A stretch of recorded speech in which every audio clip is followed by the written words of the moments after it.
ডান হাত বাম হাত নয়, বাংলাদেশ ক্রিকেটের দাপট দেখাচ্ছে এখন শুধু অজুহাত। মাঠে প্রত্যাশিত পারফরম্যান্স দিতে না পারলেও ম্যাচ শেষে চলে চেনা মুখস্থ বুলি। তার ব্যতিক্রম হলো না পাকিস্তানের বিপক্ষে প্রথম টি-20তেও। বিশৃঙ্খলা বোলিং আর উৎসাহী ব্যাটিংয়ে 37 রানের বড় ব্যবধানে হার দিয়ে সিরিজ শুরু করেছে লাল সবুজের প্রতিনিধিরা। সংযুক্ত আরব আমিরাতের কাছে হারার পর ঘুরে দাঁড়ানোর প্রত্যাশা ছিল, তবে লাহোরে পাকিস্তানের দেওয়া 202 রানের লক্ষ্যে তারায় কখনোই লড়াকু মনোভাব দেখা যায়নি টাইগারদের মধ্যে। বরং ব্যাটসম্যানদের শরীরী ভাষায় ছিল শুধু হারের ব্যবধান কমানোর চেষ্টা, যেন বিশ্বকাপের কোনো ম্যাচ খেলছে যেখানে নেট রান রেটের হিসাব চলে আসে। শেষ পর্যন্ত 164 রানে গুটিয়ে যায় বাংলাদেশ, হার দেখে নেয় 37 রানের ব্যবধানে। আর ম্যাচ শেষে অধিনায়ক লিটন দাস এনে তোলেন সেই পুরনো অজুহাতের গল্প।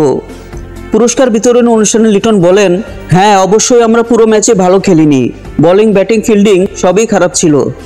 আমাদের ভালোভাবে কামব্যাক করতে হবে, এখনও 2টি ম্যাচ বাকি আছে, ধারাবাহিকতা দরকার।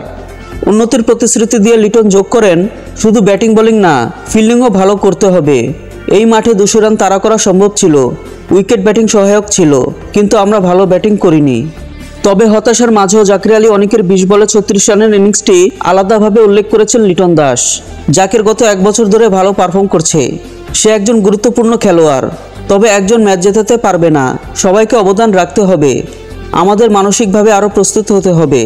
ক্রিকেট শুধু অনুশীলনের খেলা না, মানসিকভাবে প্রস্তুত থেকেও মাঠে তার প্রতিফলন ঘটাতে হবে।